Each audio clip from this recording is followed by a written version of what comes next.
started, I'm going to just walk through the agenda and then kick things over to the FSA with a few updates to begin. Okay, so everybody should be seeing the presentation. Jasmine and Monu will lead off in just a moment. You know, in this time where I think there's so much that we can look back on as what we've lost and what we've missed out on, I think it's important that we also are mindful of celebrating the wins. Tried to weave this into a couple of Friday weekly newsletter communications, and want to highlight a few more this morning with all of you. Also, I've used coffees in the past as an opportunity to be able to illuminate, you know, maybe a thought leader or an important concept in education. And some of you may be familiar with the term growth mindset, but there's a neat way in which Carol Dweck's groundbreaking work has been demonstrated through an animation piece, and I'm excited to share that with everybody. A little bit about our school's continuing DEI work: diversity, equity, and inclusion. Emma Donatelli, who is on the call, is excited to share with you some updates regarding our SAA fund.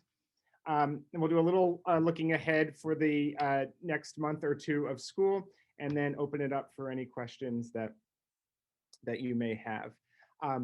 So I'm going to turn it over to our FSA co-chairs, Monu Singh and Jasmine Golucky, to walk us through many of the exciting and busy things that are happening with the FSA. Okay, sorry, I had to unmute myself. Hello, good morning, everybody. I'm Jasmine Golucky. I've got a daughter in 5th grade named Maria. And welcome everybody today. As you see from the slide, and probably from the weekly updates that you've all received, we are again going with Shop with Script for gift cards. And the exciting part about this is that a percentage of every card purchase goes back to the school. So there's literally hundreds of stores that you can pick from, especially this, you know, day and age. We're doing a lot of virtual gifts, and because of the issue with giving gift cards and being able to distribute them, we've decided this time, at least for at this time period, we're going to be doing everything virtual, remote, and electronic, which means basically no physical gift cards will be sent to the actual school for distribution. Families can go to shopwithscript.com and create an account and pay electronically. They can link their bank account, or they can pay via credit card, and they can get something called an e-gift card, which is instant. So as soon as you make the payment, you can send that and email that to the recipient with a gift message. If you still prefer physical gift cards, you can absolutely order that, and they will be shipped to your home for a small fee. Now, this isn't like typical Drive where it's only for a certain time period. This is year round.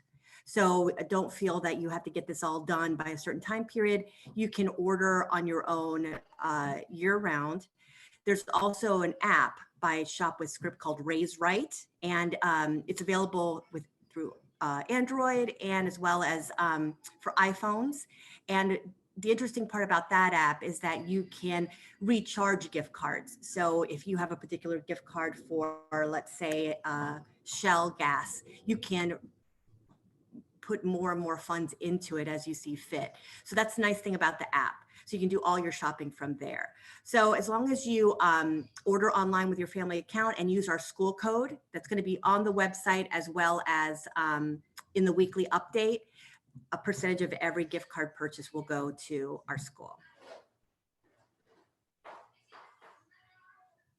Okay, and then we also have another part of our fundraising is Amazon Smile, and we've been doing this for the past few years. And all you have to do here is just your normal shopping that you would do through Amazon, but just go to your settings and click Amazon Smile to activate it. And a percentage, I believe it's 0.5% of every purchase that you make through Amazon will benefit SAA. So it's a nice thing. You're shopping anyway, and just that portion goes as a direct donation to SAA. You can also, if you use the Amazon app, you can go to your settings and set it there. So this works on desktop computers, tablets, or if you're using the app, and it's a really mindless, easy way to do fundraising for SAA. All right. Good morning, folks. I'm Monu Singh, co-chair for the FSA. One of the interesting and exciting things that we did in November is we held our very first face mask drive. We sold 66 face masks at $10 per mask and raised $660 for the FSA. And these masks were made by a current SAA family, the DeHuvneys. So I want to give them a huge shout out, thanking them for graciously and generously donating the face mask to the FSA. Thank you to everyone who purchased masks and your patience in receiving your order. I did receive the mask this week, so just be on the lookout for an email that will ask you to choose from a list of convenient options to get your order. So your order is coming. Next slide. All right, so in years past, the FSA would provide dinner to faculty and staff during fall parent-teacher conferences. So this year, in lieu of doing the FSA mailed all 63 faculty and staff a $25 Panera Bread gift card, along with a thank you card. And it was very well received, and the FSA got some really nice emails back. And I chose a few randomly and quoted some comments here. And I'll just let you read that for a second. And I think that really just speaks for itself right there.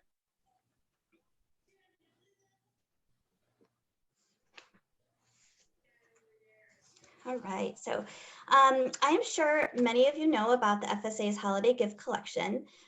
This is a completely separate donation from the SAA fund. This gift collection is divided evenly between faculty and staff and goes along with a holiday card that we sign as coming from all of the SSA families that have contributed. And that also includes a list of all of the participating families. So the deadline for this collection is this Sunday. So if you would like to participate and haven't done so yet, there are still 2 days left to do so. So please donate online. Any amount is truly appreciated. And just to share how we're getting these gifts to faculty and staff, we're actually going to be holding a drive up next week. And I have to say that I am all ready with my hand warmer packets because I know it's probably going to be chilly.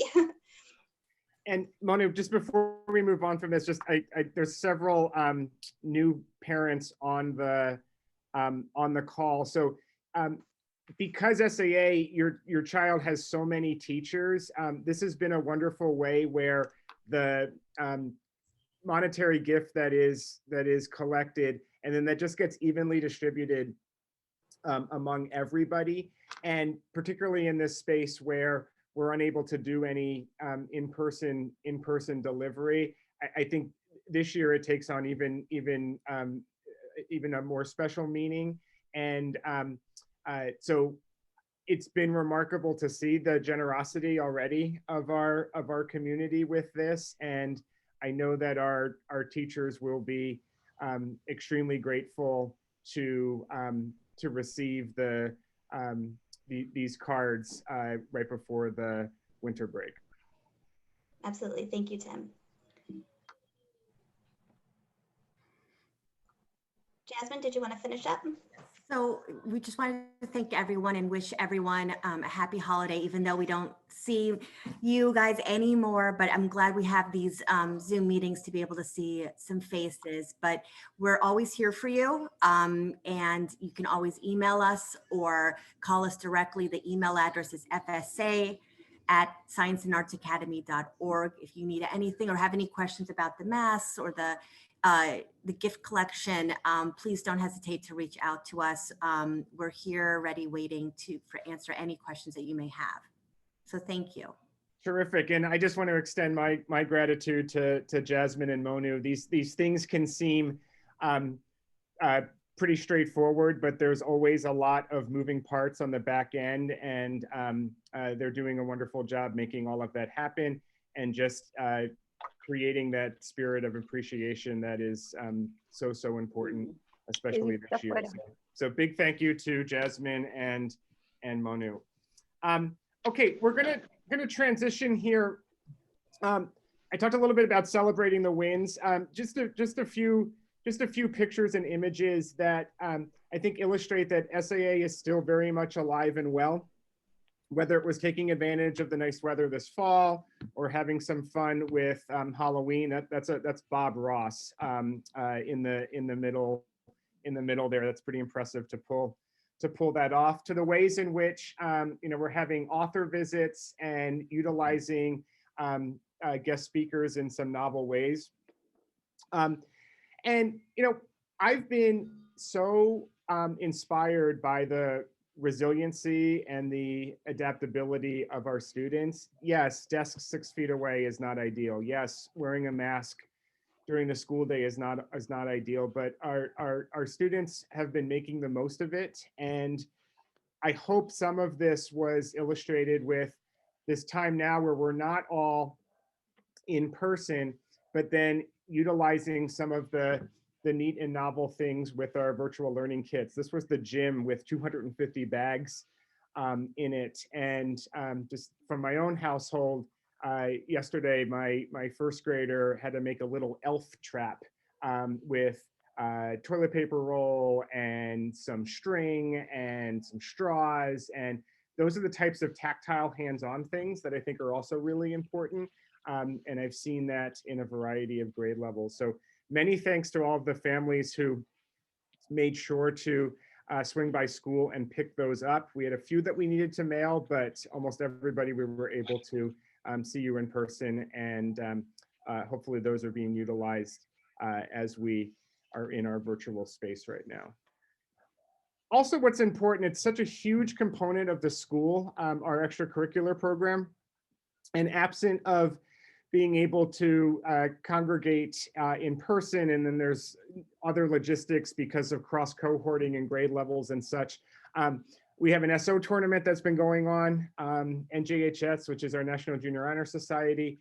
Their induction ceremony will take place next week. Girl Scouts is happening, math team is happening, GEMS is happening, our library group is happening. There's many examples of our extracurriculars that have continued to take place, and I'm grateful to the advisors. Kurtamin, our Latin team, is another example as well.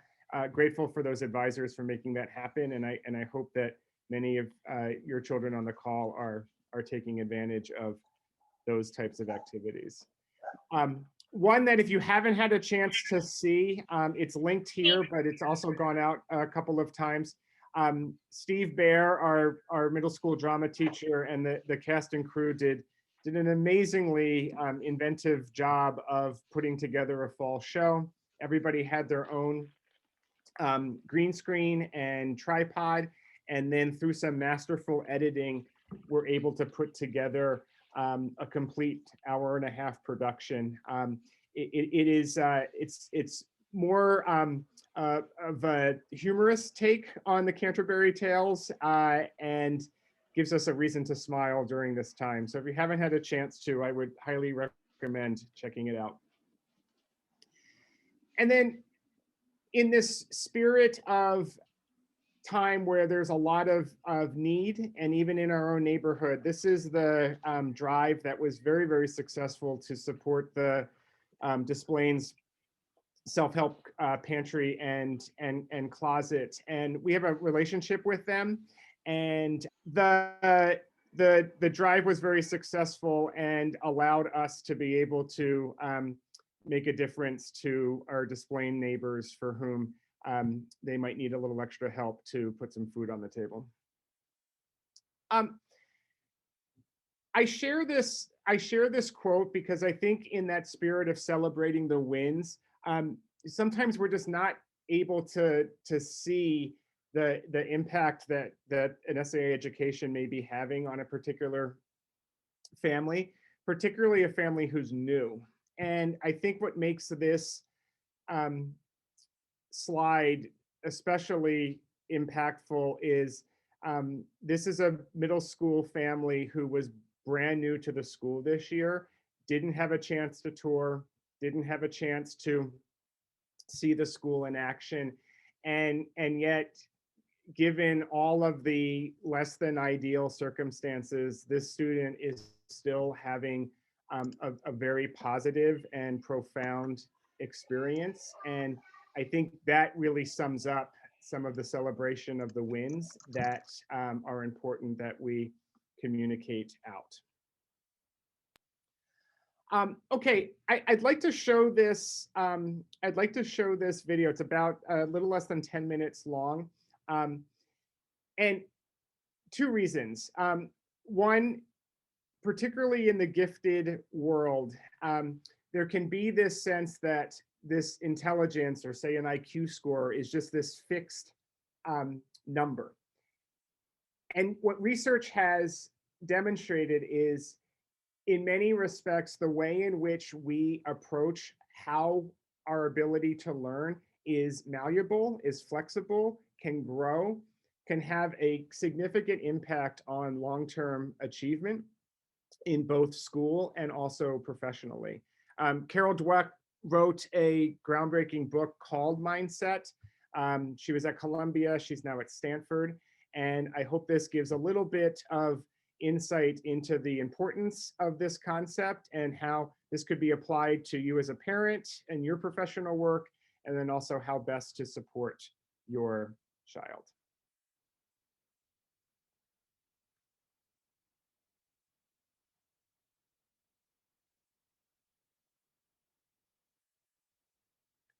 Let's make sure we've got some sound here, so bear with me.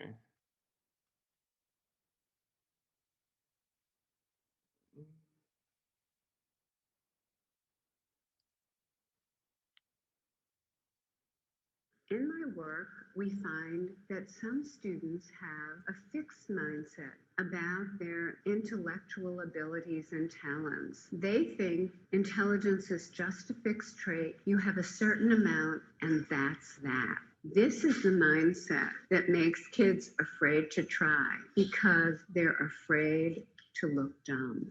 But other students have a growth mindset. They believe that intelligence can be developed through their effort, dedication, learning, and mentorship from others.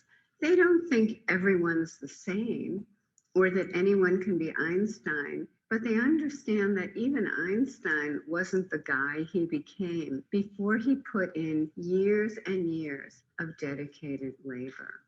I'm going to organize this by telling you about a study we did with hundreds of students making the transition to 7th grade. They're about 13 years old. It's an extremely difficult transition. The work gets substantially harder, the grading gets more stringent, the environment becomes less personal. And that's a crucial time. It's a time when many students turn off to school.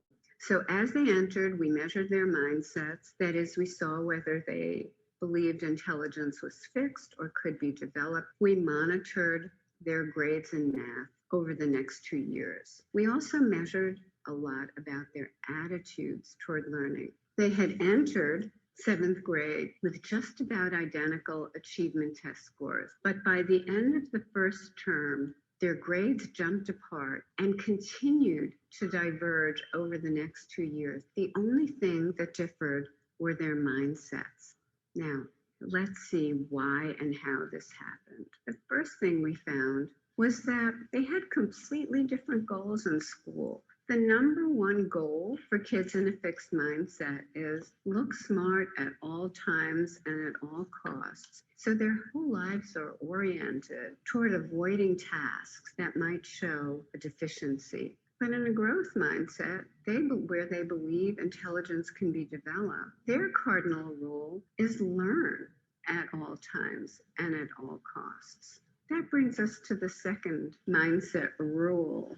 In a fixed mindset, effort is a bad thing. They believe if you have ability, you shouldn't need effort. And if you need a lot of effort, it's a sign that you don't have ability. I believe that belief that if you have ability, you shouldn't need effort is one of the worst beliefs that anyone can have. I think it's why so many of our promising students don't fulfill their potential. They go along, coasting along, not trying that hard. The other kids have to try. One day they have to try too, and they can't do it. Whereas students in a growth mindset say effort is what activates their ability. And rule number 3, in a fixed mindset, a setback or deficiency measures you and reveals your limitations. So what we find is that those students in a fixed mindset try to hide their mistakes or run from their mistakes, conceal their deficiencies. But those in a growth mindset think mistakes, setbacks, natural part of learning. It's what happens when you take on challenges. So a fixed mindset gives no way for students to handle difficulty. They may get discouraged, give up, flee, or become defensive, acting bored. Often this statement, it's boring, it's a cover for a fixed mindset. It means I'm afraid to try, or acting out, blaming the teacher or material. How are these mindsets transmitted? We've studied this in a number of ways, but maybe the most interesting way is through praise. For 15 years, we have studied how adults' praise affects students. We undertook this work at the height of the self-esteem movement, when the gurus were telling us all to praise our children's ability, tell them how brilliant and talented they are. But for 15 years, we have found praising children's intelligence harms them. It puts them into a fixed mindset and turns them off to challenging learning. Let me tell you about a series of studies we did with 10 and 11-year-olds. We brought them to a room in their school. We gave them 10 problems from this nonverbal IQ test initially. They did pretty well because they were matched to their age level, and each child received one form of praise. A third of them got intelligence praise. Wow, that's a really good score. You must be smart at this. Or process praise. That's about the process they engaged in. It could be their strategy, their effort, their focus, their persistence. Wow, that's a really good score. You must have tried really hard. And the control group. Wow, that's a really good score. I won't talk much about them because they tended to be in the middle. Now, if you listen carefully to the messages that are embodied in each statement, the first one says, I value intelligence. The second says, I value process. Let's see what happened. First, yes, indeed, praising intelligence put kids into a fixed mindset compared to praising the process. But the most astonishing thing to us was that praising intelligence turned kids off to learning. Because after we praised them, we said, what do you want to do now? Anything's fine with us. You want a hard task you can learn from, but you might make mistakes? Or do you want a task that's like something you're already good at? The majority of kids who were praised for their intelligence rejected the chance to learn in favor of something they were sure to do well on. But those praised for the process overwhelmingly wanted the hard task they could learn from. They didn't feel they were in jeopardy if they struggled for a while. Later, we gave everyone a difficult set of problems. And here we found that those who were praised for intelligence lost their confidence, didn't enjoy the problems anymore. And even when we went back to the easier problems, their performance suffered. Those who were praised for the process remained confident. They saw these problems were harder. Many of them said the hard ones were their favorites. And when we went back to the easier ones, their performance flourished because they remained engaged and they remained learning. A few months ago, we published a study showing that mothers' praise to their babies 1 to 3 years of age predicted that child's mindset and desire for challenge 5 years later. So now I feel justified when I intervene with mothers at airports who are telling their babies that they're geniuses. I have the data. So remember, praise process. But it's even more than that. It's convey to children a new value system, not about quick, easy, smart things, but like this. Sit around the dinner table and say, who had a fabulous struggle today? And each person shares the struggle. Or if a child does something quickly and easily, instead of rushing to tell them how good they are at it, we should say, oh, I'm sorry I wasted your time. Let's do something hard. Let's do something you can learn from. Recently, I have fallen in love with a new word, yet. I heard of a high school in Chicago where when they didn't master a unit, instead of a failing grade, they got the grade not yet. And I thought, isn't that great? Because not yet means, hey, you're on that learning curve, you're somewhere. And so if a child says, I'm not good at math yet, it's like, get back on that learning curve. I can't do it yet. I tried, but it didn't work yet. The more research shows us that human abilities are capable of growth, the more it becomes a basic human right for students to experience that growth, to live in environments in which all students can fulfill their potential.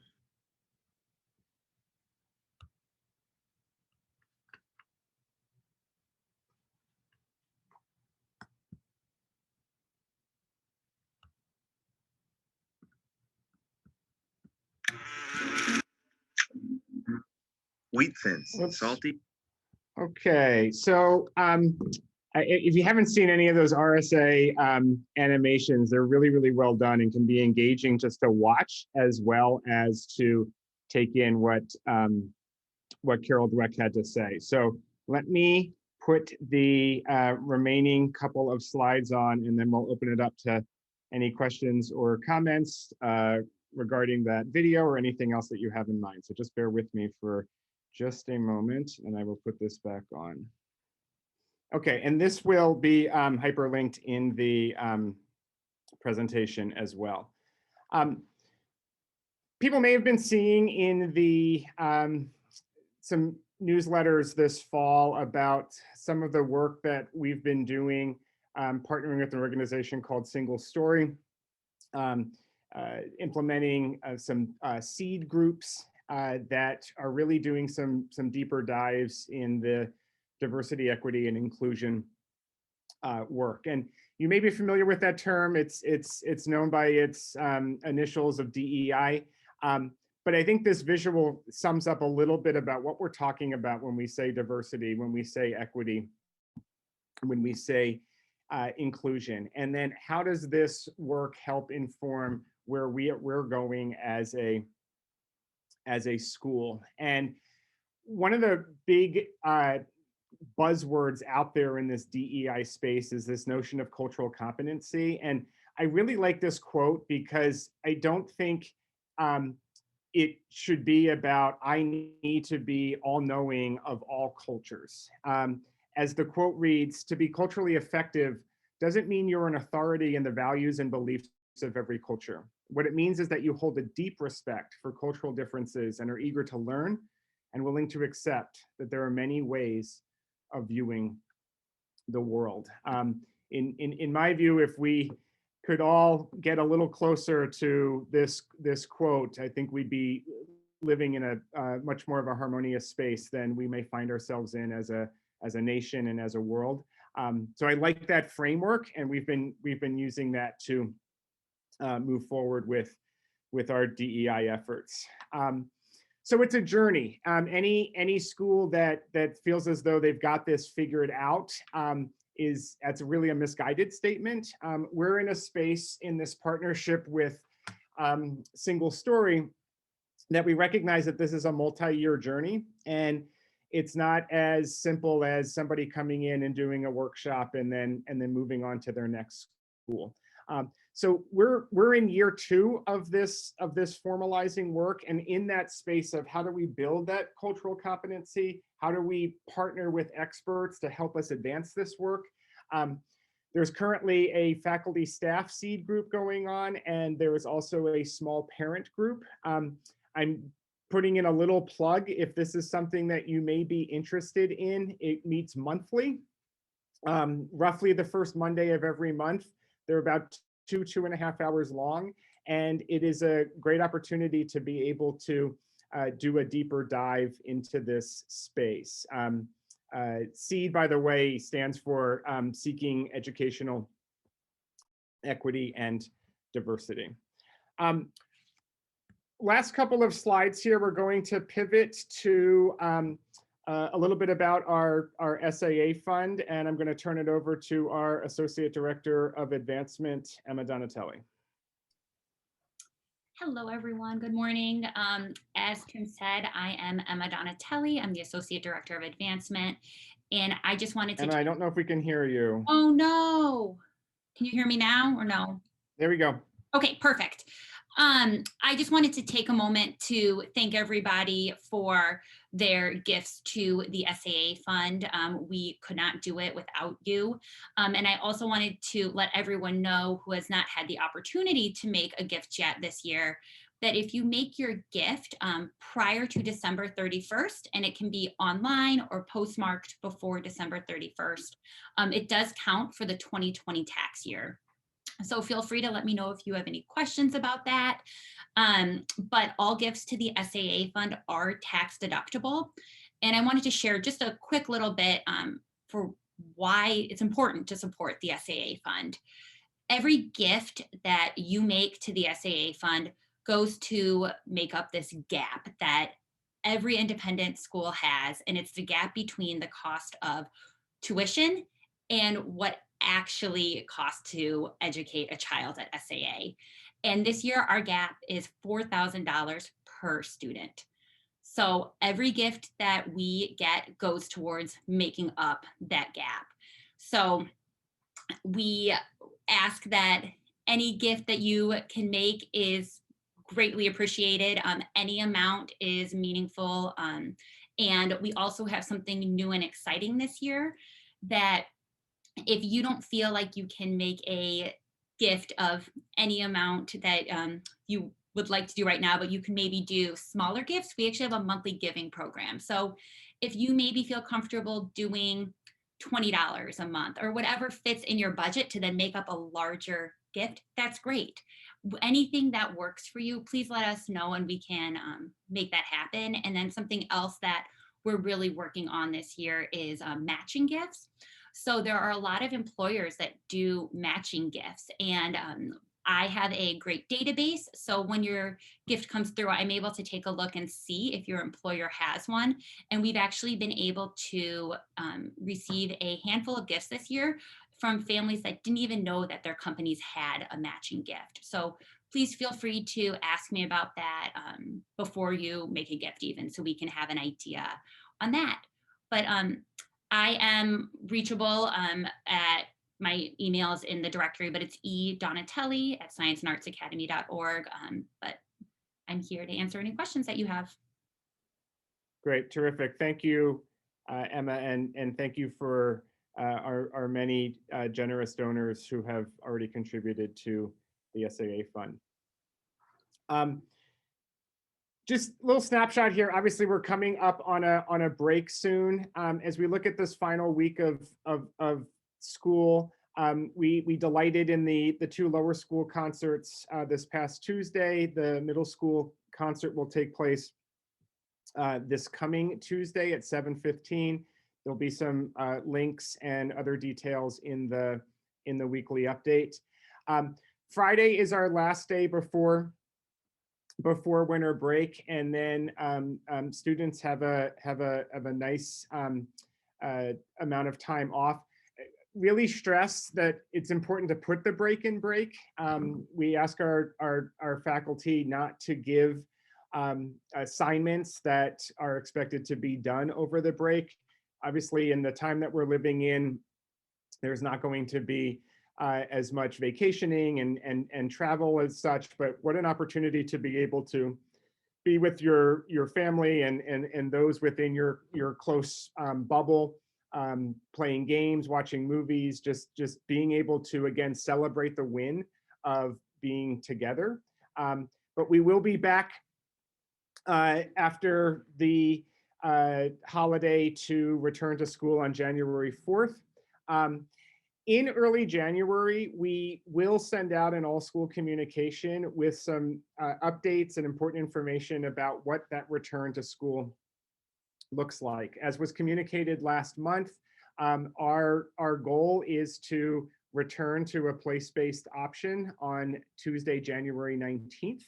And it's important that people take those 2 weeks prior to the 19th, but after the winter break, and making sure that you're following all of the necessary protocols in terms of being back home, and recognizing that those who may be away, that would necessitate some additional quarantining time, which would preclude a return to in-person on the 19th.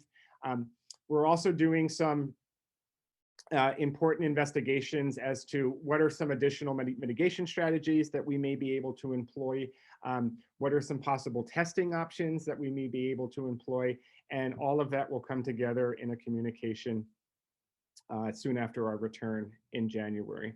And then I mentioned the 19th. The 19th is the day after Martin Luther King Day, so it is a Tuesday.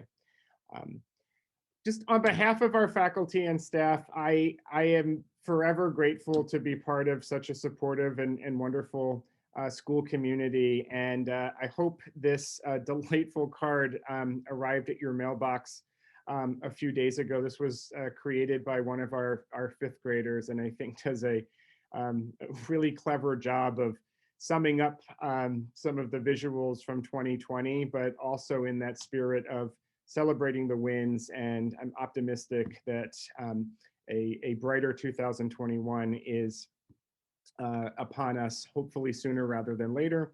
And I wish everybody a wonderful holiday season, continued good health to you, your family, your loved ones.